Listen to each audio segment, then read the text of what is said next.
Hello friends, this is Sangam Fori and welcome back to my channel Pharmacy Tree. Friends, in this video I am going to talk about which injection is used in delivery room. किन किन injection का इस्तेमाल किया जाता है delivery room में या labour room में या बच्चे जब जन्म लेने वाले हो उस समय. So friends, without wasting more time, we should start the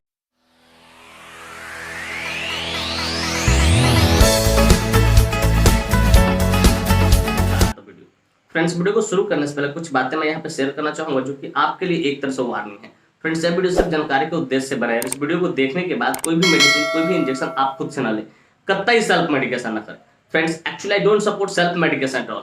so before taking any medicine or injection you must consult your doctor. कि कोई भी दवा और इंजेक्शन लेने से पहले आप अपने डॉक्टर से जरूर कंसल्ट करें. तो फ्रेंड्स, चलिए वीडियो की शुरुआत करते हैं. फ्रेंड्स, आज का हमारा टॉपिक है कि डिलीवरी रूम में किन किन इंजेक्शन का इस्तेमाल किया जाता है. फ्रेंड्स, चलिए वन बाय वन करके देखते हैं. फ्रेंड्स, नंबर 1 इंजेक्शन है इपिडोसिन इंजेक्शन. फ्रेंड्स, इपिडोसिन इंजेक्शन बहुत ही ज्यादा प्रचलित इंजेक्शन जिसका इस्तेमाल सर्विक्स को डायलेट करने के लिए किया था. जो सर्विक्स होती है महिलाएं की, ठीक है, स्त्री की, और उसको डायलेट करने के लिए किया था, उसको चौड़ा करने के लिए किया था ताकि बेबी जो हो तेजी से क्या हो मूव हो सके, यूटेरस के माध्यम से बाहर निकल सके वेजाइना के माध्यम से. लेकिन इसका भी कंडीशन है कब इस्तेमाल करते हैं.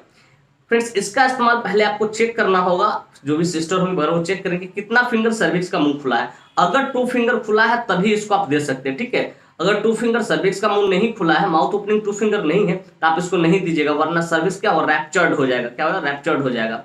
इस बात को याद रखिए. तो फ्रेंड्स, मैं उम्मीद करता हूँ कि ये बातें आपको समझ में आए कि नॉर्मल डिलीवरी के लिए सबसे नंबर 1 इंजेक्शन क्या चाहिए, आपको चाहिए इपिडोसिन इंजेक्शन, ठीक है. जिसका इस्तेमाल क्यों करते हैं, सर्विक्स को डायलेट करने के लिए. लेकिन सर्विक्स कितना 2 फिंगर खुला रहे तब इसका इस्तेमाल करते हैं. फ्रेंड्स, मैं उम्मीद करता हूँ ये बातें आपको समझ में आए. चलिए, नेक्स्ट इंजेक्शन है सिंटोसिनोन इंजेक्शन.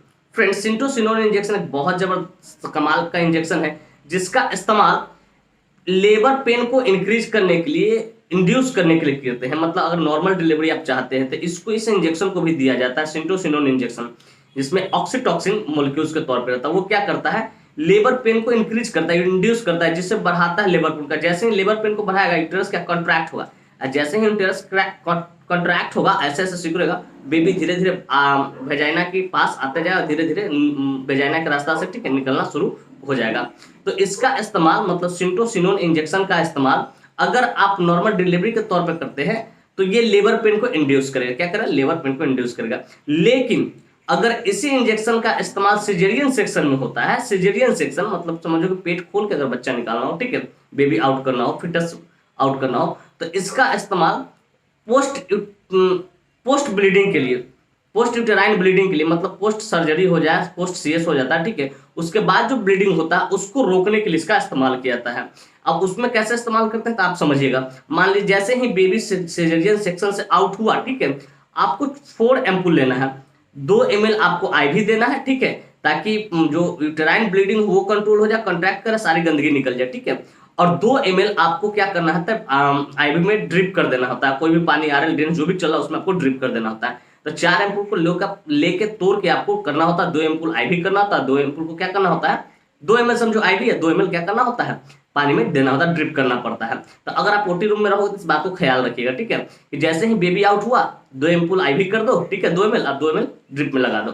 तो फ्रेंड्स, सिंटोसिनोन इंजेक्शन का ये 2 तरीके से इस्तेमाल, एक नॉर्मल डिलीवरी में आप लेबर पेन को इंक्रीज करने के लिए, इंड्यूस करने के लिए, और अगर सिजेरियन सेक्शन होता है तो वहां पे यूटेराइन ब्लीडिंग को कंट्रोल करने के लिए इसका इस्तेमाल किया जाता है, और यूटेराइन ब्लीडिंग कंट्रोल करने का इस्तेमाल किया. तो फ्रेंड्स, उम्मीद करता हूँ ये बात आपको अच्छे से समझ. फ्रेंड्स, नेक्स्ट इंजेक्शन है मेथर्जिन इंजेक्शन.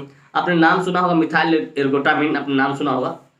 तो मेथर्जिन इंजेक्शन का भी इस्तेमाल यूटेराइन ब्लीडिंग को रोकने के लिए करते हैं. जैसे मान लिया आपने सिंटोसिन दिया, सर्जरी हुआ, ठीक है, और उसको बहुत ज्यादा ब्लीडिंग हो रहा है तो उसको भी कंट्रोल करने के 1 एम्पूल आईवी कर देते हैं. तो उसको भी मतलब पोस्ट यूटेराइन ब्लीडिंग या पोस्ट सर्जरी के बाद आप पोस्ट एलएससीएस हो, ठीक है, एलएससीएस हो चुका हो, ठीक है, या एलएससीएस होगा और सिंटोसिन से सुनवाई नहीं ले रहा है, तो सिंपली समझो यूटेराइन ब्लीडिंग को कंट्रोल करने के लिए इसका इस्तेमाल किया जाता है. अब हो सकता है कि ये 2 तरीके से इस्तेमाल हो. अगर नॉर्मल डिलीवरी हुआ तो उसके बाद भी इसका इस्तेमाल करते हैं कि अंदर जो भी थोड़ा बहुत ब्लीडिंग हो वो कंट्रोल हो जाए, ठीक है, उसके बाद भी इसका इस्तेमाल करते हैं और यूटेरस अपने जगह पर चला है. तो याद रखिए मेथर्जिन जो इंजेक्शन इसको भी 2 तरीके से इस्तेमाल करते हैं. अगर सिजेरियन सेक्शन के अंतर्गत इस्तेमाल करते हैं, ठीक है, तो यूटेराइन ब्लीडिंग को कंट्रोल करने का काम करेगा. अगर ब्लीडिंग ज्यादा हो रहा है तो उस समय इसको कंट्रोल करने का काम करेगा, ठीक है. और जैसे नॉर्मल डिलीवरी में अगर इसका इस्तेमाल करते हैं तो ये क्या करता है, जो भी ब्लीडिंग है, ठीक है, उसको तो कंट्रोल करेगा ही करेगा, और साथ में, ठीक है, यूटेराइन ब्लीडिंग और साथ में यूटेरस को अपने जगह पर लाने में मदद करेगा. 2 से 4 सप्ताह लगते हैं, ठीक है, अपने जगह पर यूटेरस को आने में. तो ये दो तरीके से इसका भी इस्तेमाल होता है मेथर्जिन इंजेक्शन का, नॉर्मल डिलीवरी में भी और सिजेरियन सेक्शन में, सिजेरियन डिलीवरी में। फ्रेंड्स उसके बाद है नेक्स्ट इंजेक्शन हम लोग का कार्बोप्रोस्ट इंजेक्शन। कार्बोप्रोस्ट बहुत ही ज्यादा नामी इंजेक्शन है जिसका इस्तेमाल भी यूटेराइन ब्लीडिंग को या पोस्टपार्टम ब्लीडिंग को ठीक करने के लिए। मान लीजिए जैसे यूटेरस का मान लीजिए जैसे ऑपरेशन चल रहा हो, ठीक है, यूटेरस का ऑपरेशन चल रहा हो या LSCS चल रहा हो, ठीक है, उसमें बहुत ज्यादा ब्लीडिंग हो रहा है, तो उसी जगह पे इसको इंजेक्शन को दिया जाता है जहां से ब्लीडिंग हो रहा है, उसी जगह पे उसको रोकने के लिए इसका इस्तेमाल IM स्टेट से हमेशा इस्तेमाल किया जाता है।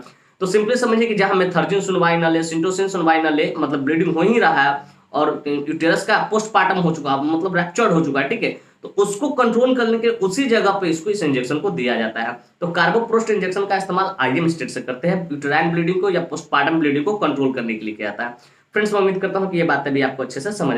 फ्रेंड्स नेक्स्ट इंजेक्शन है ड्रोटिन इंजेक्शन। फ्रेंड्स जब भी कोई महिला ठीक है अपने बच्चों को जब जन्म दे तो उसमें बहुत ज्यादा अगर पेन होता है, अगर जरूरत से ज्यादा पेन होता है, ठीक है, तो उस जगह पे ड्रोटिन इंजेक्शन का इस्तेमाल किया, जिसमें ड्रोटिन इंजेक्शन का इस्तेमाल किया जाता है। सो ड्रोटावेरिन मॉलिक्यूल्स होता है, तो याद रखिएगा इसको IM रूट से ही देते हैं, इस बात को याद रखिएगा, ड्रोटिन इंजेक्शन का इस्तेमाल करते हैं। तो लेबर रूम में ये इंजेक्शन भी होना बहुत जरूरी है, डिलीवरी के दौरान ये इंजेक्शन भी होना बहुत जरूरी है। फिर कहते हैं नेक्स्ट है सर्बिपाइम जेल। सर्बिपाइम एक तरह का जेल आता है जो क्या करता है, सर्विक्स को डायलेट करने का काम करता है। जब आप चाहते हो कि बेबी को हम नॉर्मल डिलीवरी के माध्यम से बाहर निकालें, ठीक है, तो वहां पे इसका इस्तेमाल सर्विक्स में लगाया जाता है, ठीक है, वेजाइना के माध्यम से सर्विक्स में लगाते हैं और सर्विक्स क्या करता है, डायलेट करने का काम करता है। और जैसे ही सर्विक्स डायलेट हो बेबी तेजी से बाहर की ओर आउट होना शुरू कर देगा। तो सर्बिपाइम जेल का भी इस्तेमाल बहुत जबरदस्त तरीके से लेबर रूम में करते हैं। फिर नेक्स्ट कहते हैं मेगा नियॉन इंजेक्शन।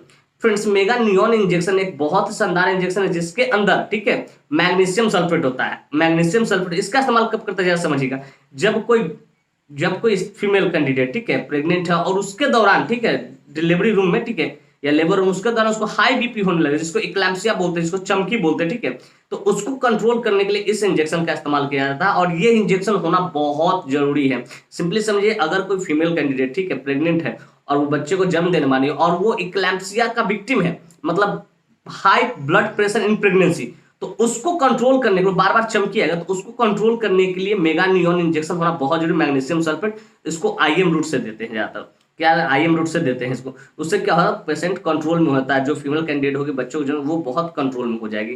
तो मेगा नियॉन इनका इंजेक्शन का होना भी डिलीवरी रूम में बहुत ज्यादा जरूरी। फ्रेंड्स इसके बाद सबसे जो मेरा लास्ट इंजेक्शन है वो फीमेल प्रेग्नेंट फीमेल के लिए नहीं, वो उसके बेबी के लिए, वो है केनेट इंजेक्शन जिसमें विटामिन K होता है। इस इंजेक्शन का इस्तेमाल बच्चों के लिए कहता है, जिसे इन्फेंट जब जन्म लेते हैं, ठीक है, तो उस बच्चे को नाभि में दिया जाता है इस केनेट इंजेक्शन। इससे क्या होता है, केनेट में विटामिन K इंजेक्शन होता है, जिससे क्या होता है कि जब बच्चे जन्म तो उसमें विटामिन K की कमी होती है, और अगर विटामिन K की कमी हो और बच्चे को कट लग जाए तो उसको ब्लीडिंग स्टॉप नहीं होगा, इस बात को याद रखना, रक्त का थक्का नहीं बनेगा।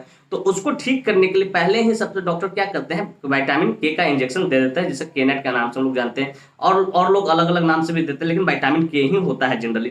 तो फ्रेंड्स इतने सारे इंजेक्शन और इतने सारे मेडिसिन आपके लेबर रूम में होना चाहिए, जो ड्यूरिंग डिलीवरी, चाहे CS हो, चाहे LSCS हो, चाहे नॉर्मल डिलीवरी हो, इतने सारे इंजेक्शन होना बहुत जरूरी है।